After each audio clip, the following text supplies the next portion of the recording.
St. John's Hospital, how can I help you today? Yeah, hi, I was just wondering if you guys had any extra babies there? Excuse me? Extra what? Well, I'm trying to get into the delivery business and I don't have any way to detect ghosts, so I was wondering if you guys had any extra... Hello? Crap. Well, guess I'll have to do it the old-fashioned way.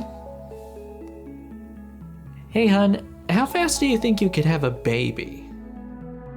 Death Stranding is a divisive game, one that splits me right down the middle. It's something that I could ridicule endlessly, but also something that I've spent almost 500 hours playing between its PlayStation and Steam iterations. Now, I'm not here to go into detail as to why that is, you can check out my other Death Stranding video for that, but the point of this video is to talk about the sequel, specifically my hopes and dreams for a sequel to this truly unique and flawed game. As the title says, this is a wish list, not a list of requirements. I'll be real with you, I'm gonna play this game, and if they change nothing, I'll still be happy. But there are some things they could add or remove that would make things just that much better, in my estimation.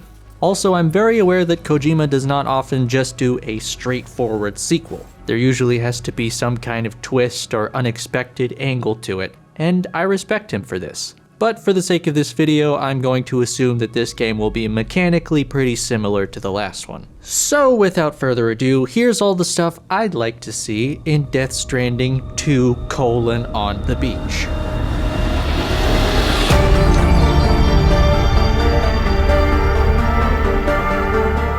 The first one is something that's actually been shown off already, but it's the thing that's exciting me the most about the game right now.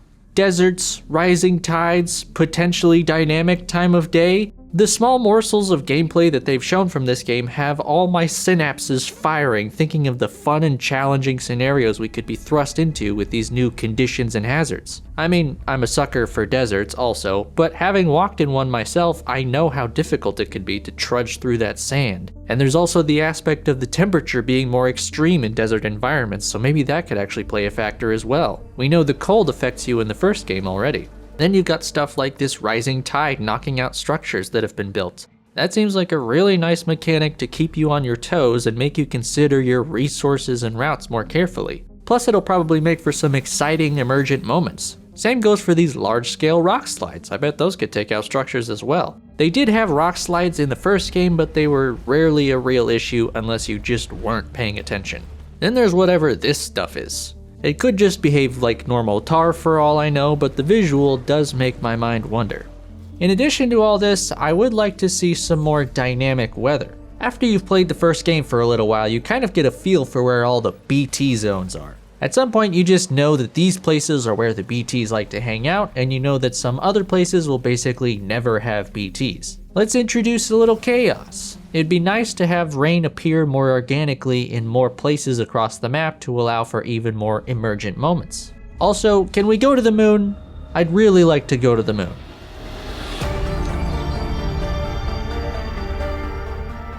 One thing I don't care for in the first game is how uniform all the delivery locations are.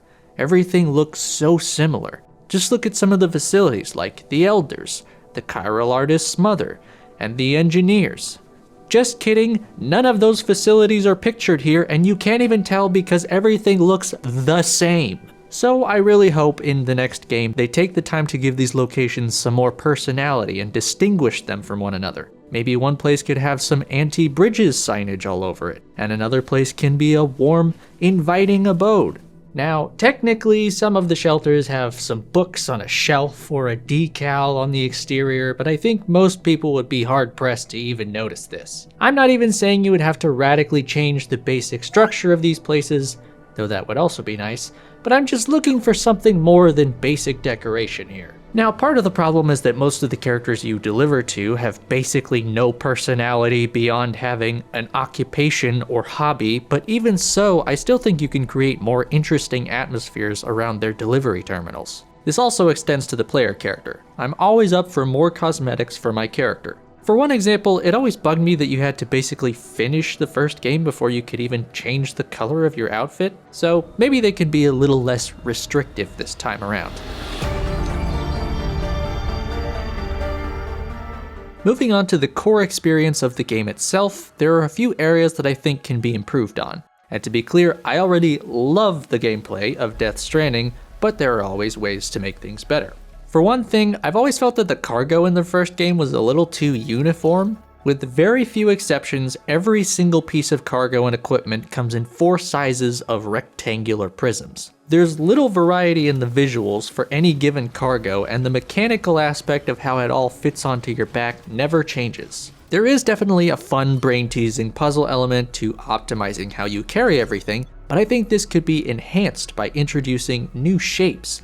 Maybe drawing some inspiration from, like, Tetris. Because yes, you can fit anything into a box, providing the box is big enough. I just think it would be more interesting to try to fit 2 pieces of cargo that are S-shaped and T-shaped onto my back, or maybe have an extra long piece of cargo. Just something to get away from all the cubes and make inventory management that much more interesting. Wow, I never thought I would find myself saying I found inventory management interesting.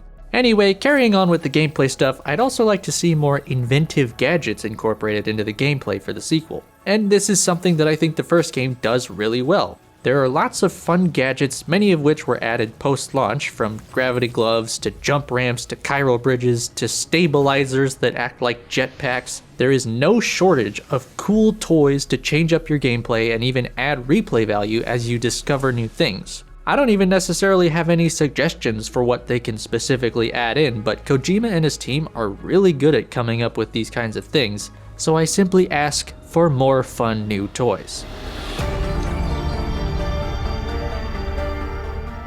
So by and large, I think the gameplay in Death Stranding is fantastic, but I think there are some aspects of it that don't feel as satisfying or fleshed out as they could be. The best example is probably combat. Engaging with mule and terrorist camps felt kind of tacked on to the game at worst, and at best it just felt passable. I suppose fighting BT bosses was a bit more interesting, but I think there needed to be more variety both in boss design and the ways that you can take them out. We need more unconventional weapons, stuff that sparks the imagination. You can make a shotgun look like it came out of a 3D printer all you want, it's still gonna be a shotgun.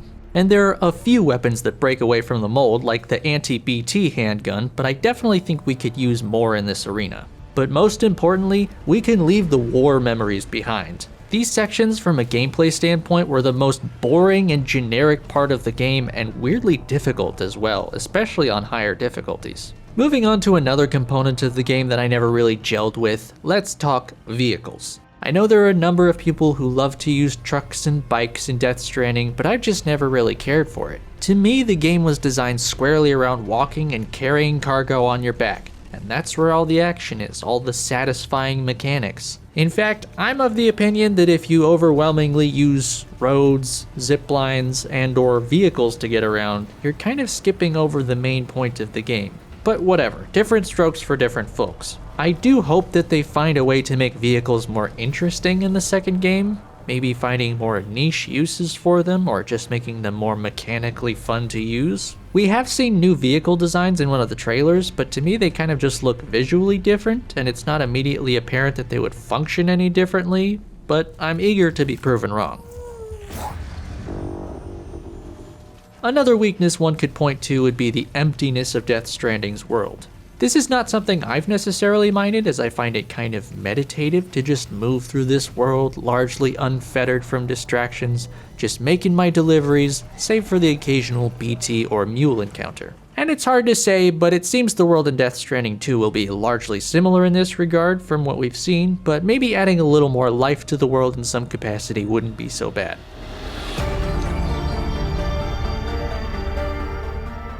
I'm being a little facetious with the title, of course, but specifically I think it would be beneficial to lower the number of things that show up in your world from other players. I recently started a challenge playthrough of the first game where I set the difficulty to very hard and cut off all network connection. It's made me really think about some of the stuff I've seen in my previous playthroughs, like this gap between Mountain Knot and the Doctor. Literally every playthrough I've done has had a bridge here built by someone else before I ever had to come up with my own solution as to how I get to his terminal. Or how about this mule camp outside Lake Knot City? I almost always had this long stretch of road pre-built for me, so I just never had to deal with this mule camp or navigating the terrain between Lake Knot and the Engineer. With that said, there have been moments when I've been incredibly thankful for a structure or tool that someone left behind, and knowing that something you've put down could help someone else is also a nice feeling. I just think that limiting the number of things that show up in a person's world can actually enhance the exploration and make those structures and tools that do show up feel that much more special. And now it's time for number 6.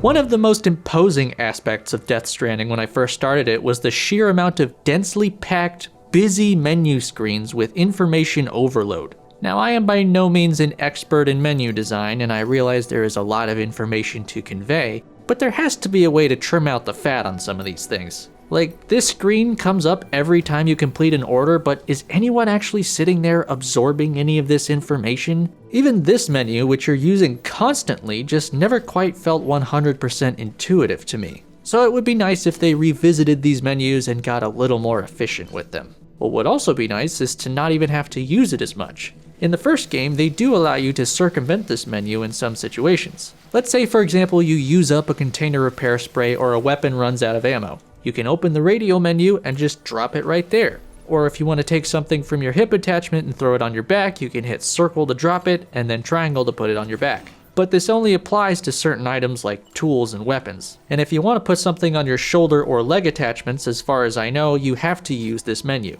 So if we could figure out some more shortcuts for that, that would be pretty great.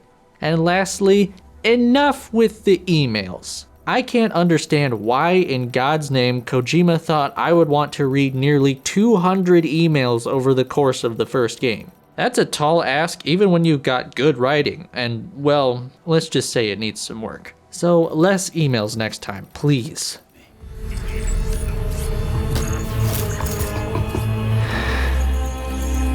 Hey, brother. Okay, so I am very much in the camp that Death Stranding has an absolutely abysmal narrative with largely uninteresting or laughable characters, Clint notwithstanding. And given Kojima's seemingly limitless creative freedom, it doesn't seem to me that anyone will stop him from penning another lackluster, overlong script with stilted and unnatural characters. But this is a wish list, so if I had a genie from a magic lamp, this would be my biggest wish. If Death Stranding 2 had a satisfying story with compelling characters on top of the gameplay foundation of the first game, it could very well end up as my favorite game of all time. But I think the damage has already been done, and I don't really see Kojima turning this around, so I'll just have to settle for excellent gameplay.